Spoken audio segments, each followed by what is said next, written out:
Thank you, everybody. What an honor to be here today. Is it possible to communicate with somebody by reading his body? A strange topic. But in order to understand all of this, a background story is needed in order to connect all the dots. What you will see behind me on the screen, an explanation for this will come a little later in the lecture. I grew up in the northern country, far removed from the fashion world. When in the winter, the twilight, the stars, the moonlight, and the northern lights were a part of growing up. In the winter, the universe seemed so close. And in the summer, the midnight sun made the days endless. It created an environment to give a child a vivid imagination. When I decided to go to school, I was faced with the fact that there were no fashion schools in Iceland. I'd read in a weekly magazine that this school in New York, there were teachers like Calvin Klein and Donna Karan teaching and helping out students. It caught my eye.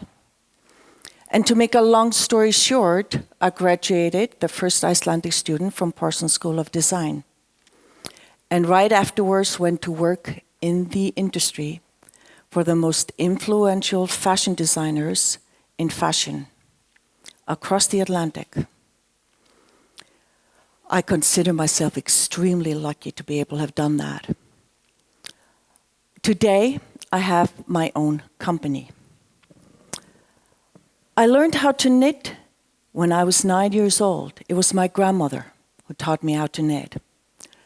I come from a home where all home economics was a part of the household. In the world of folklore studies, I'm a perfect example of how tradition is passed through generations. I'm married to an architect, and creative conversations and aesthetic is definitely for sure a part of our household. What is the aesthetic that determines what we are and why we choose it? Is aesthetic something we are born and raised with? Is it acquired? How do we come about this aesthetic? In the world of fashion, it is extremely important to understand beauty. The fashion world is obsessed with beauty. And the paradox of the fashion world that in order to capture the moment, it often becomes out of touch with reality.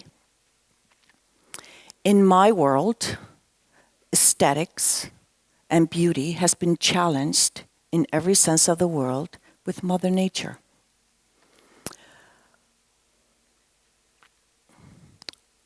I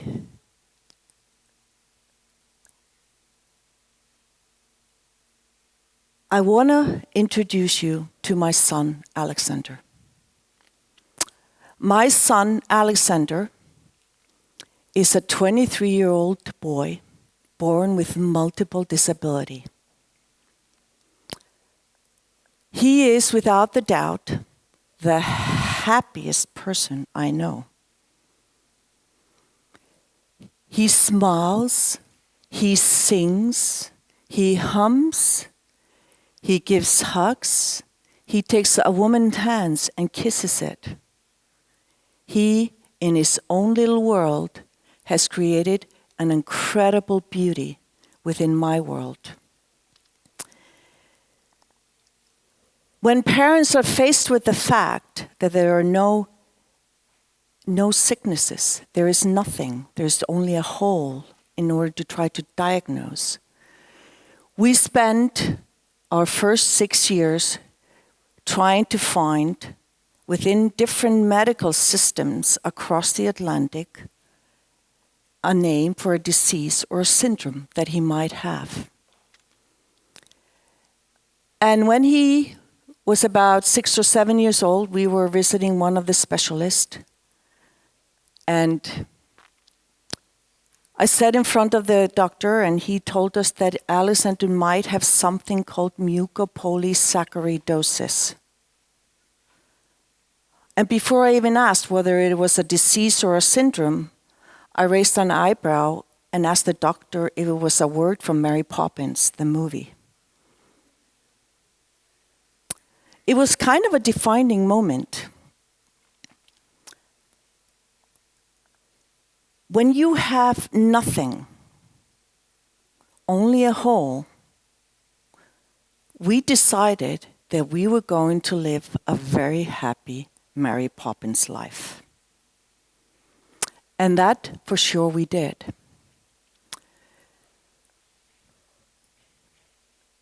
Sorry, I'm going to look for 1 second.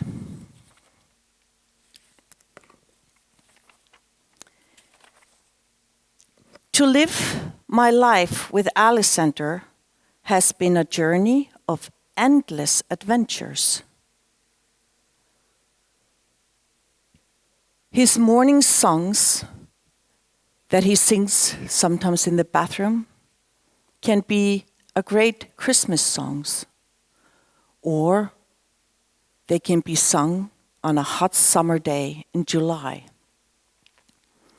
He takes me on a road to a different dimensions in dealing with daily lives, and he is without the doubt somebody who does not observe anger. He doesn't play social games.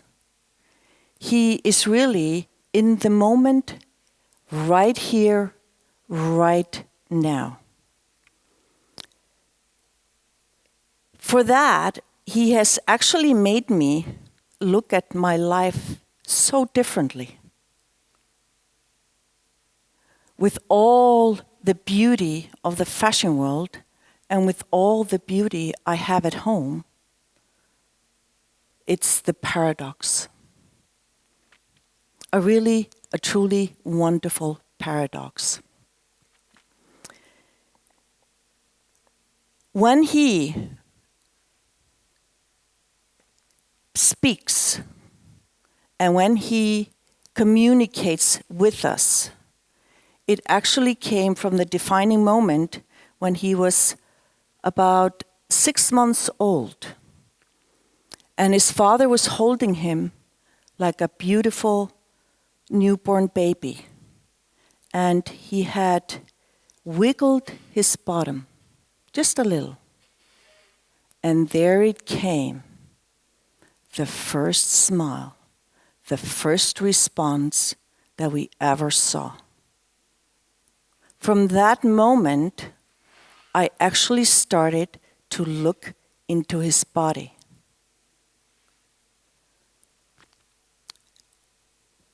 By doing that, I started noticing all his little movements, the facial muscles, the eyelids, the eyebrows, the relaxing muscles in his face,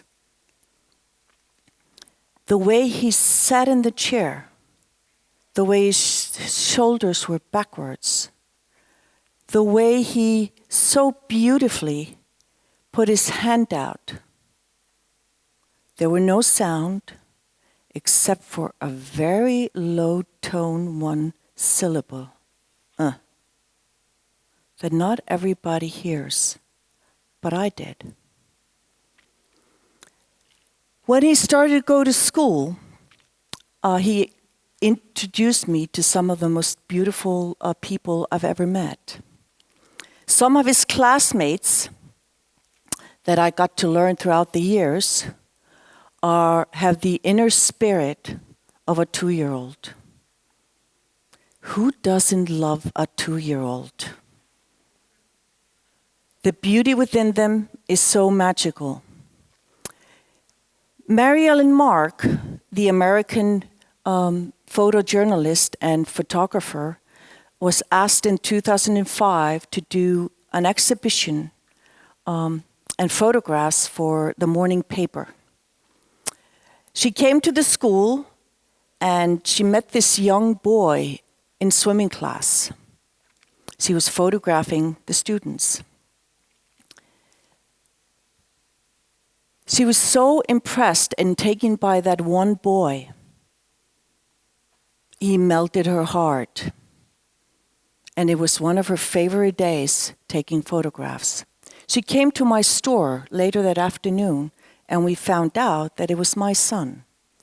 And to make a long story short, 2 years later, there was a photographic exhibit at the National Museum in Iceland, and those are the photos you see here behind me. And you can for sure see the 2-year-old spirit.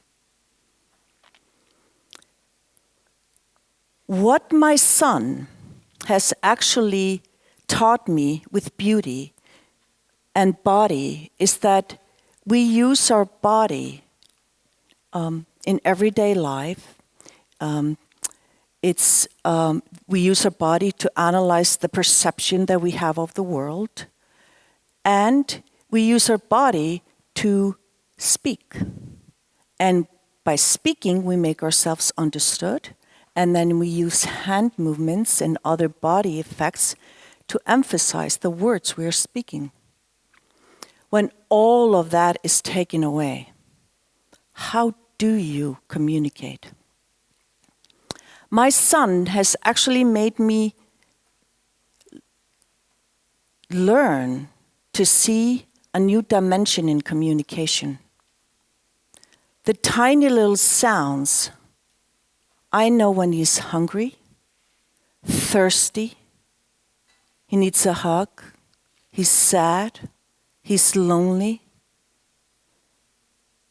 and he's happy.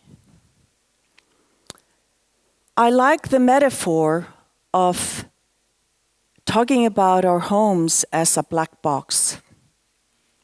The black box that we store our family and things and our life, and we make our beautiful box beautiful, and we store all our emotions and happiness and sadness into that box. And in that box, we also ask other people to live with us. It's also the home for the other people in our life. My son's life, living with my son's life, can be a ride down a gravel road. He is not the bump in the road. It's everything that comes with him. When wheelchairs come in plurals and all the other equipments that he needs in order to keep his daily life, the world of aesthetic goes away. He creates, for me, an amazing artwork on the walls every day that only gets bigger and is in constant changes. The way he creates this is with his wheelchair when he strikes the walls. It's a beautiful artwork. First, I thought it was really bad. Now I actually think it's so beautiful. What he has done for me is the fact that he has taken me out of, he has educated me in the world of normality and broken down the walls of basicality. He has made one-syllable words a communication that we could all learn from and use. He has also shown me that we can use our body to communicate just by giving the attention that we need the individual. He's also made me see the other people in our world that we most do not pay attention to. For me, that is very important that we actually start paying attention to them and what we can learn from them. For me, he is today a mentor. He has